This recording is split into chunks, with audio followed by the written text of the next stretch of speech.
The call came on a Tuesday, a day so ordinary it would later mock Eleanor Vance with its blandness. Gray sky, drizzle, the rhythmic swish of wipers as she navigated the Beltway traffic, Lily beside her scrolling through TikTok, Sam in the back humming off-key to a video game theme. Then, her phone, connected to the car's Bluetooth, had chimed with her brother David's ringtone, a rarity. "Ellie, you need to sit down." His voice was raw, unfamiliar. She'd pulled over, hazard lights ticking like a frantic pulse against the rain-streaked window. And then the words, blunt and brutal, shattering the mundane. "Mom and Dad, there's been an accident. A truck. They didn't make it." The world had tilted, sound receding to a distant roar. Her parents, the twin pillars of her existence, the unwavering constants, gone, just like that. The drive back to their Alexandria home was a blur, Lily's soft sobs and Sam's bewildered silence pressing in on her. Mark, her husband, was already there, his face a mask of concern when she stumbled through the door. He'd held her, his arms a familiar comfort that somehow felt insufficient. Now, 3 days later, she stood in the chilly parlor of her parents' Lancaster, Pennsylvania home, a place that smelled of lemon polish, old books, and her mother's lavender sachets. The scent, once comforting, now felt like a suffocating shroud. Rain lashed against the windows, a relentless percussion mirroring the storm inside her. Neighbors and distant relatives murmured condolences, their faces blurry, their words a meaningless hum. Mark was by her side, a study in supportive grief, his hand periodically resting on her back. He was good at this, the public performance of appropriate emotion. He was, after all, a politician on the rise. Her parents, beloved figures in their small Pennsylvania town, were to be buried together. A joint funeral for a couple who had been inseparable in life. Ellie, numb and exhausted, moved through the arrangements like an automaton, choosing caskets, flowers, hymns, each decision a fresh stab of pain. David, her younger brother, was a ghost, flitting in and out, his eyes red-rimmed and evasive. Their relationship had been strained for years, ever since David's failed business ventures and his subsequent withdrawal from family obligations. That evening, after the last of the sympathizers had departed, leaving behind a lingering scent of damp wool and casserole dishes, Ellie found herself unable to sleep. The guest room, her childhood bedroom, felt alien. Every object screamed of her loss. Mark was supposedly in the room across the hall, having insisted she take her old room for comfort. Restless, she wandered downstairs.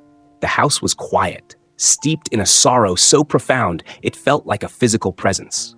She found herself in her father's study. His leather armchair, the scent of his pipe tobacco, still faintly clinging to the air. She sank into it, pulling an old Afghan her mother had knitted around her shoulders. It was then she saw it. Mark's phone, lying on the mahogany side table, screen dark. He must have left it when he'd come in earlier to check on things. A strange compulsion, one she couldn't name, made her pick it up. It wasn't locked. Mark was usually meticulous about security. She tapped the screen. It lit up, revealing a string of recent text messages. The sender, Izzy M. Isabel Moreau, his bright, ambitious campaign staffer, young, sleek, with a smile that always seemed a little too knowing. Thinking of you. This must be so hard supporting her through all this. It's a lot. She's understandably a mess. Wish you were here. Me too. You know I'm always here for you. For anything. I know. That means more than you can imagine right now. Last night was needed. For me too. Call me when you get a chance? Even for a minute. Ellie's breath hitched. Last night? The night before they'd driven to Pennsylvania? The night she'd cried herself to sleep in his arms? Oblivious? Her fingers, numb and trembling, scrolled up.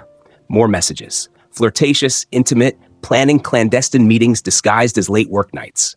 References to shared jokes, to moments Ellie knew nothing about. It was a tapestry of betrayal, woven through the fabric of her deepest grief. The Afghan slipped from her shoulders. The chill in the room was no longer just the November air. It seeped into her bones, a glacial coldness emanating from the phone in her hand. Her parents lying in a funeral home mere miles away. And Mark. Mark was exchanging tender messages with another woman. Here. Now. During this, the most agonizing period of her life. A sound from the hallway. A floorboard creaking. Mark. She quickly placed the phone back, exactly as she'd found it, her heart hammering against her ribs with a violence that made her feel sick. She slipped out of the study, a wraith in the darkened house, and fled back to her room. The words on the screen burned into her retinas. The betrayal was a monstrous thing, so vast, so cruel in its timing, it eclipsed even her grief for a moment. It was a second, more personal death. The death of her marriage, of trust, of the man she thought she knew. Lying in her childhood bed, the scent of her mother's potpourri on the nightstand, Ellie didn't cry.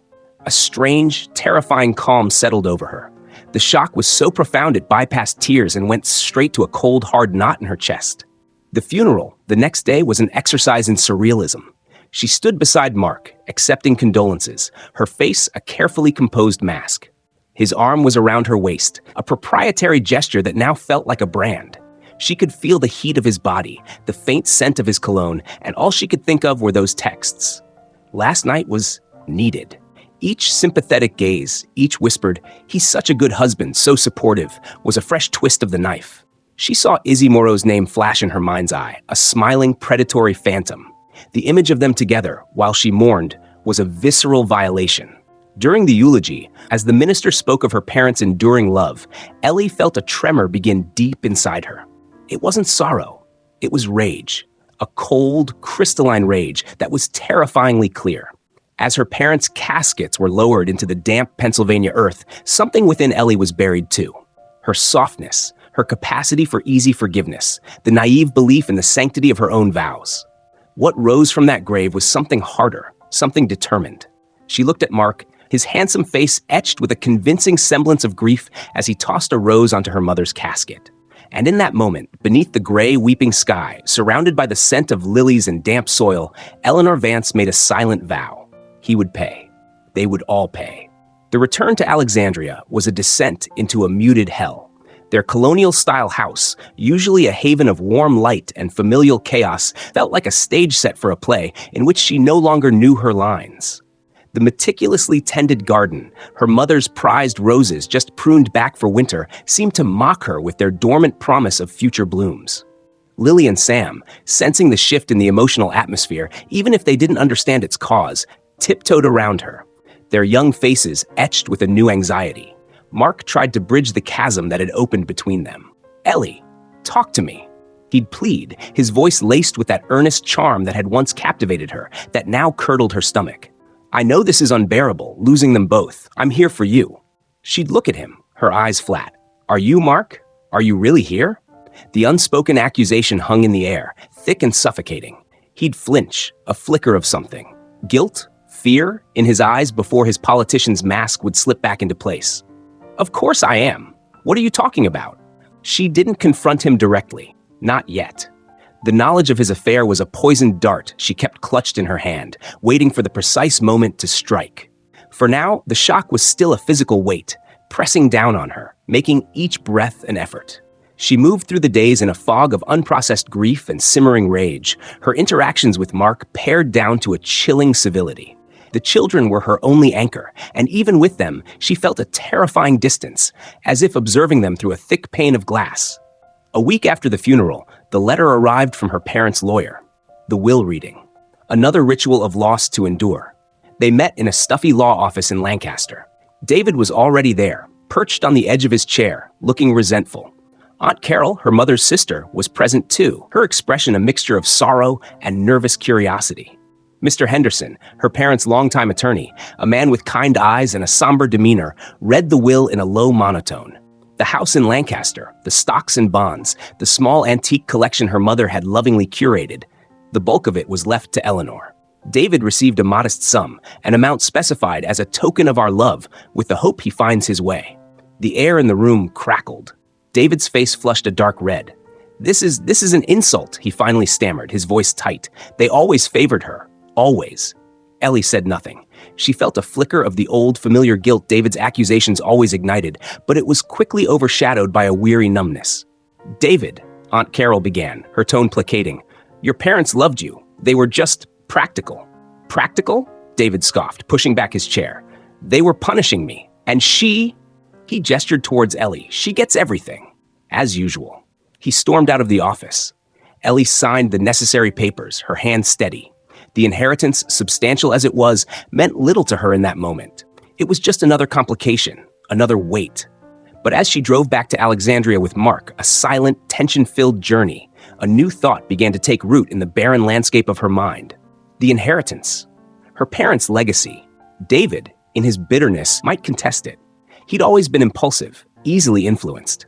And Mark, who had betrayed her so profoundly, stood to benefit from her inheritance as her husband. The thought was intolerable. Back in the sterile quiet of their Alexandria home, the cold knot in Ellie's chest began to tighten, to sharpen. Grief was a vast, amorphous ocean threatening to drown her. The betrayal was a focused point of agony. But the will, the impending fight with David, this was something tangible, something she could control. Or so she thought.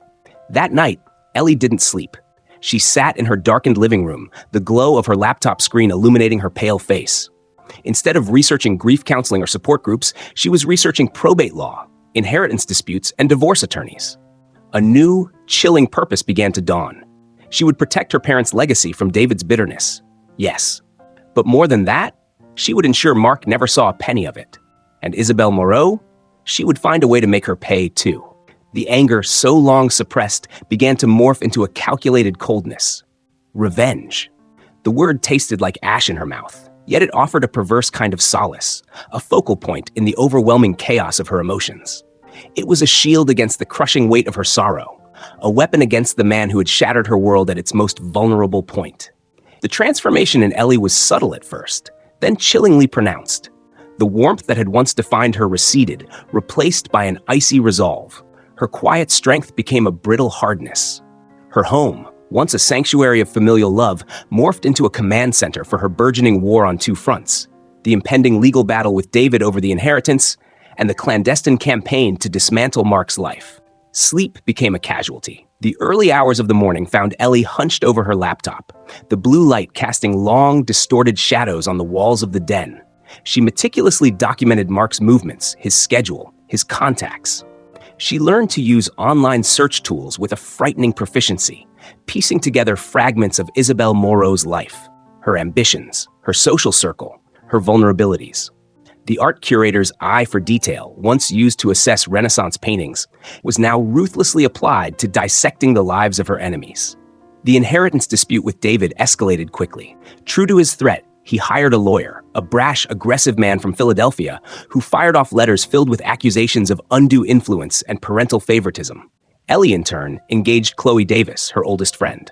Chloe, a partner at a prestigious DC law firm, was sharp, pragmatic, and fiercely loyal. "Ellie, are you sure about this hardline approach?" Chloe asked during one of their strategy sessions, her brow furrowed with concern. They sat in Chloe's sleek, minimalist office, a stark contrast to the emotional turmoil brewing within Ellie. "David's your brother. This could get ugly permanently." "He made his choice, Chloe," Ellie replied, her voice devoid of inflection. "He's trying to steal what our parents wanted from me for the children, and after everything else, I won't let him." The everything else hung unspoken between them. Chloe knew about Mark, of course.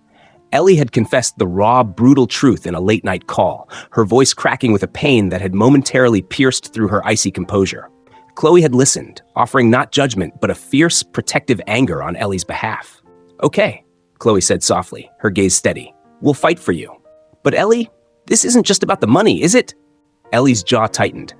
"It's about respect. It's about what's right. And it's about making sure Mark doesn't profit from any of it." Her campaign against Mark was more insidious. She started small, anonymous tips to local political bloggers about rumored impropriety within Mark's campaign staff, vague suggestions of late nights and blurred professional lines. She knew the DC political scene. Whispers could be as damaging as facts. She used burner email accounts, public Wi-Fi. She became a ghost in the machine, sowing seeds of doubt. Mark, oblivious to her machinations, but increasingly stressed by the cooling atmosphere at home and the subtle but persistent rumors dogging his campaign, became more defensive, more irritable. "What is wrong with you, Ellie?" He'd snap, the charm utterly gone, replaced by a raw frustration. "I'm trying to build a career here to provide for this family, and all I get from you is this silent disapproval. People are starting to talk." "Are they, Mark?" Ellie would respond, her voice deceptively calm. "What are they saying?" His attempts at intimacy were met with a frigid rejection that left him bewildered and angry. The gilded cage of their Alexandria home became a battleground of unspoken resentments and silent accusations. The children were caught in the crossfire. Lily, at 15, was old enough to sense the profound shift in her parents' relationship. Her grades began to slip, her usual vibrant energy dulled. She spent more time locked in her room, a fortress against the icy tension that permeated the house. Sam, younger and more sensitive, started having nightmares. He'd crawl into Ellie's bed, seeking a comfort she was increasingly unable to provide, her mind too consumed by her vendettas. Aunt Carol would call, her voice laced with concern, and a hint of hometown gossip gleaned from David. "Eleanor, dear, I hear things are difficult with David and, well, some folks are saying you and Mark aren't yourselves. You need to think of the children. Marriage is about forgiveness, you know?" Ellie would offer polite, non-committal responses, her patience wearing thin. Forgiveness? The word felt like a foreign concept, a betrayal of her own pain. One evening, Chloe came over, ostensibly to discuss the inheritance case, but her real agenda was clear. She found Ellie in the den, surrounded by legal documents and printouts of Izzy Moreau's social media profiles. The room was dark, save for the glow of the laptop. Ellie looked gaunt, her eyes shadowed. "Ellie, look at yourself," Chloe said, her voice gentle but firm. "This isn't you. This obsession, it's eating you alive." "I'm fine," Ellie snapped, turning back to the screen. "I'm just protecting what's mine." "And what about Lily and Sam? What about you?" Chloe persisted, sitting beside her. "They're losing their mother. You're losing yourself. This revenge, it won't bring your parents back. It won't heal the hurt Mark caused." "Don't tell me how to feel, Chloe," Ellie whispered, her voice dangerously low. "You don't know what it's like." "I know you're in pain," Chloe said, her hand covering Ellie's. "Unbearable pain. But there are other ways, Ellie. Healthier ways. Have you thought about talking to someone? A therapist?" Ellie flinched as if struck. Therapy. The very idea felt like an admission of weakness, of failure. "I don't need a therapist. I need justice." Chloe sighed, a deep, weary sound. "Justice and revenge are two very different things, Elle. Please, just think about it." Chloe left a card on the table. Dr. Lena Hansen, Ph.D., clinical psychologist. Ellie stared at it after Chloe departed, a small rectangle of paper representing a path she wasn't ready to take. The anger felt too powerful, too vital. It was the only thing keeping the grief at bay, the only thing that made her feel alive, in control. But Chloe's words, and a particularly heartbreaking drawing Sam had made at school, their family depicted as stick figures under a dark, stormy cloud, with Ellie standing far apart from the others, began to chip away at her hardened exterior. The consequences of her actions were becoming undeniable. Mark, increasingly paranoid and isolated by the rumors she'd fanned, was becoming a stranger even to himself, his political ambitions faltering.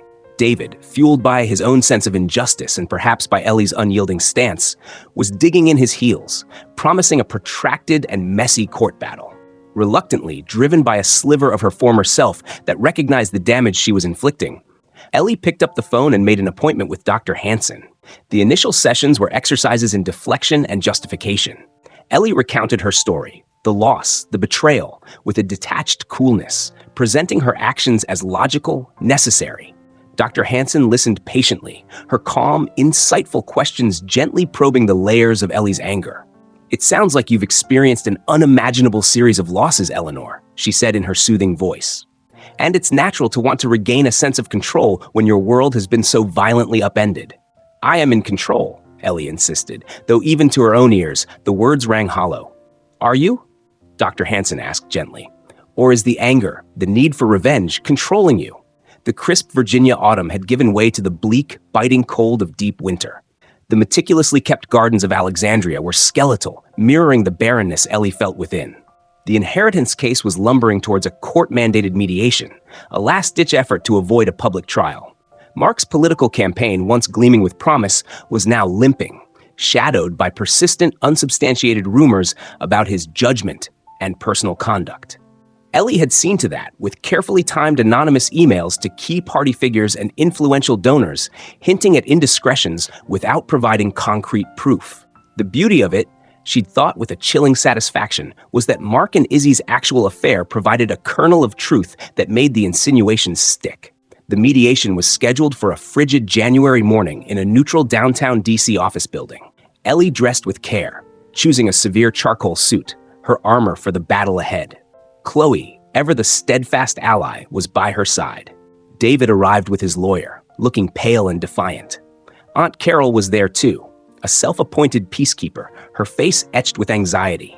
The mediator, a retired judge with a weary expression, laid out the ground rules.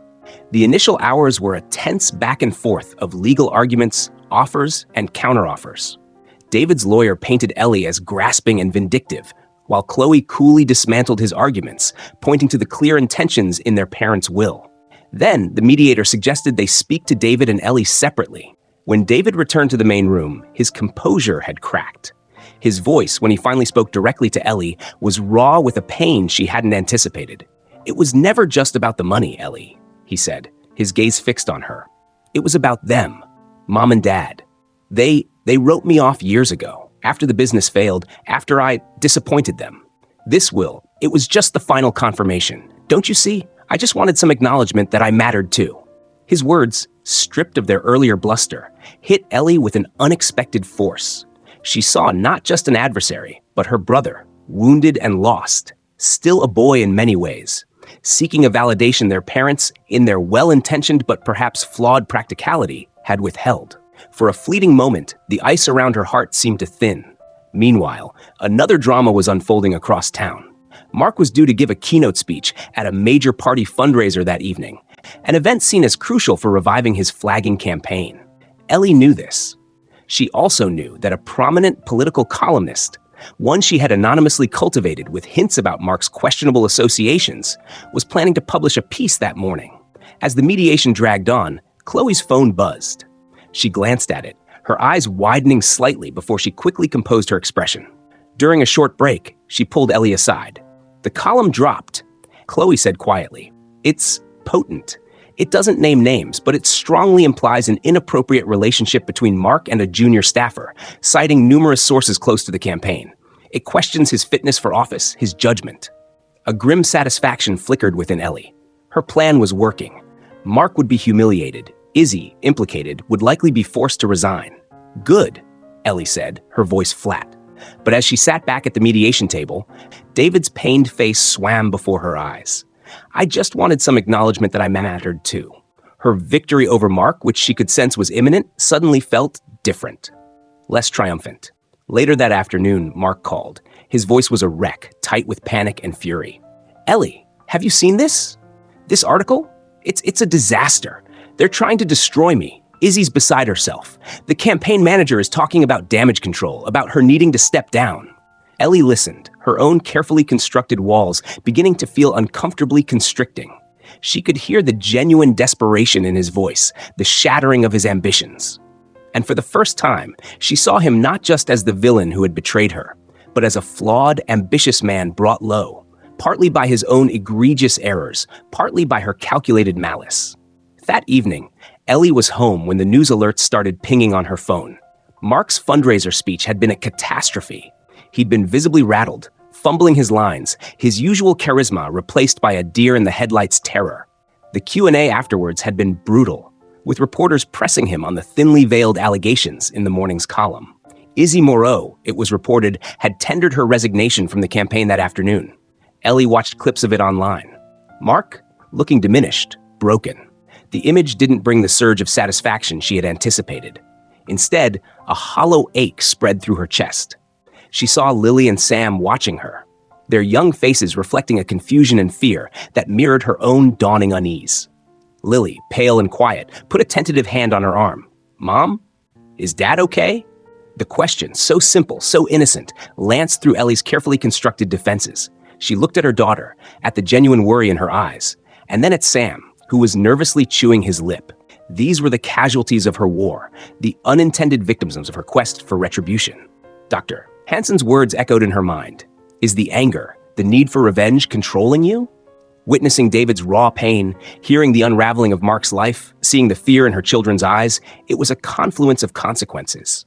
The justice she had sought felt bitter, its taste metallic and poisonous. The victory was empty. It hadn't healed her grief. It hadn't erased the betrayal. It had only spread more pain, created more wreckage. In the sterile silence of her kitchen, the glare of the news on her tablet illuminating her face, Ellie felt something crack within her. The carefully constructed dam of her anger, which had held back the flood of her sorrow for so long, finally broke. A sob escaped her, then another, until she was hunched over the kitchen island, weeping with an abandon that terrified her. The grief for her parents, the agony of Mark's betrayal, the shame of her own vengeful actions. It all came pouring out, a torrent of pain that left her shaken and raw. The victory was ash. And she, Eleanor Vance, stood in the ruins of her own making, the architect of a desolation that offered no comfort, no peace. The days following Mark's public humiliation and the tense mediation with David were a blur of raw, unadulterated pain. The emotional crash Ellie had been staving off for months arrived with the force of a tsunami. The anger, which had been her shield and her fuel, dissipated, leaving her exposed and fragile. The suppressed grief for her parents surged to the surface, immense and suffocating. The reality of her shattered marriage, no longer masked by the pursuit of revenge, was a gaping wound. She retreated. The legal documents lay untouched on her desk. The anonymous email accounts remained dormant. She barely left her bed, the heavy silence of the house pressing in on her. Lily and Sam tiptoed around, their concern a palpable presence. Lily would bring her tea, her young face a mask of worry. Sam would leave drawings by her bedside, tentative offerings of comfort. Their silent distress was a constant, aching reminder of the collateral damage.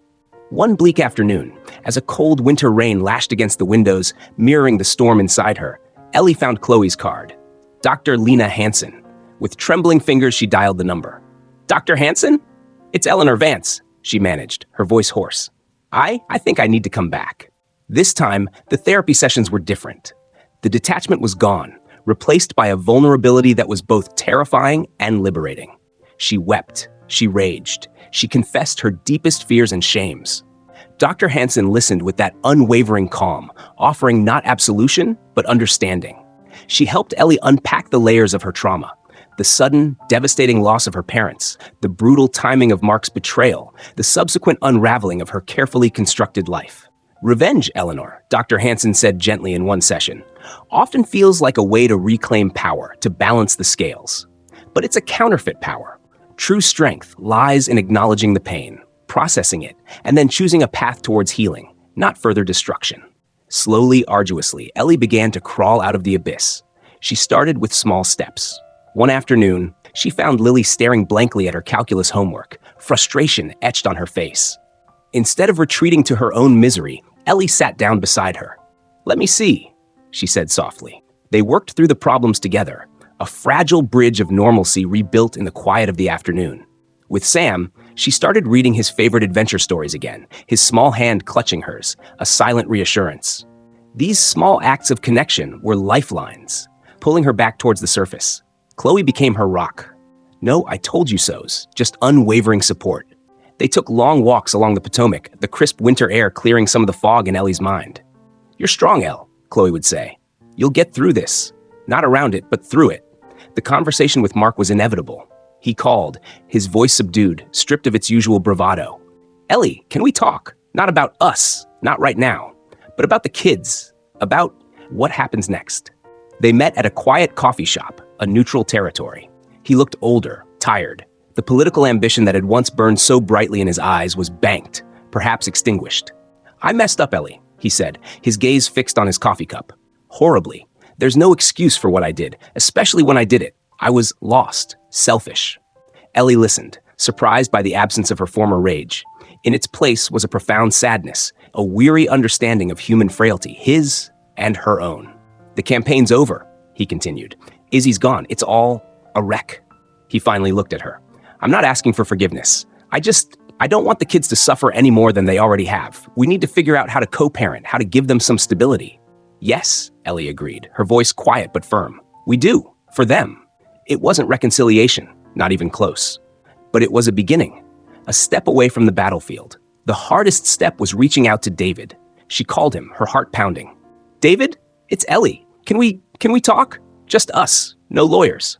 He was hesitant, suspicious, but he agreed to meet. They chose their parents' house in Lancaster, a place heavy with memories, both good and bad.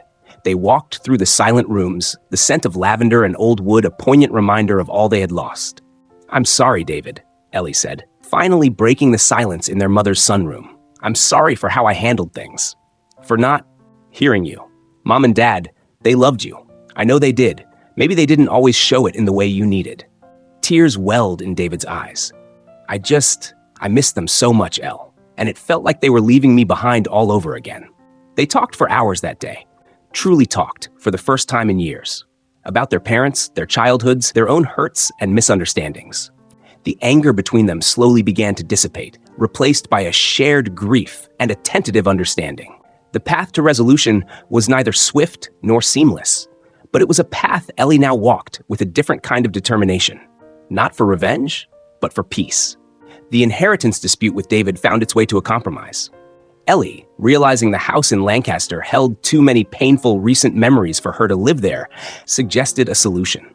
David, who had always loved the old place and had skills in restoration, would take ownership of the house, undertaking its upkeep, with a significant portion of the financial assets still coming to Ellie and the children, as per their parents' original intent, but structured in a way that felt more equitable to David. It wasn't about winning or losing anymore. It was about honoring their parents' memory without destroying what was left of their family. The divorce from Mark proceeded with a quiet dignity that would have been unimaginable months earlier. They focused on fairness, on the well-being of Lily and Sam. There were still moments of pain, of regret, but the corrosive anger had largely subsided. Mark, humbled and stripped of his political aspirations, began the slow process of rebuilding his own life, focusing on his relationship with his children. Ellie started to rediscover herself, the woman who existed before Mark's wife, or grieving daughter, or avenging woman. She found herself drawn back to art, not with the grand ambitions of her youth, but for the simple solace it offered. She started visiting galleries again, losing herself in the colors and forms. She bought a sketchbook and a set of charcoal pencils, and in the quiet evenings, after the children were asleep, she would draw. The curve of a dormant rosebush in her garden, the play of light on a dusty attic window in her parents' home, the intricate lines on her own hand. Dr. Hansen helped her understand that healing wasn't about erasing the scars, but about integrating them into a new, more resilient self. "You've learned a hard lesson, Eleanor," Dr. Hansen remarked one day, "that the pursuit of revenge consumes the pursuer. But you've also discovered your own capacity for growth, for compassion, even for those who've hurt you, and importantly, for yourself." The sharp, biting winds of winter eventually gave way to the tentative warmth of spring. The first crocuses pushed through the thawing earth in Ellie's Alexandria garden, small, determined splashes of color. Life was different, irrevocably altered. The gaping hole left by her parents' death remained, a permanent ache. Her marriage was over, but Ellie was no longer defined by her losses or her rage. She stood one crisp April morning, a mug of tea warming her hands, looking out at her garden. Lily was laughing with a friend on the phone. Sam was in the yard, inexpertly kicking a soccer ball. A fragile peace had settled over their home. It wasn't the picture-perfect life she had once envisioned, the American dream's suburban ideal. It was something more real, more nuanced, forged in the crucible of pain and loss, but also, surprisingly, of hope. Ellie had learned that true strength wasn't about icy control or calculated retribution. It was in the quiet resilience of the human spirit, the courage to face an agonizing reality, and the wisdom to choose healing over hatred. The future was still uncertain, a path unspooling before her, but for the first time in a long, long time, Eleanor Vance felt a sense of quiet optimism. She picked up her sketchbook. There was a particular quality to the morning light she wanted to capture, a gentle glow that hinted at renewal. A small, almost imperceptible smile touched her lips. She was still here. She was finding her way.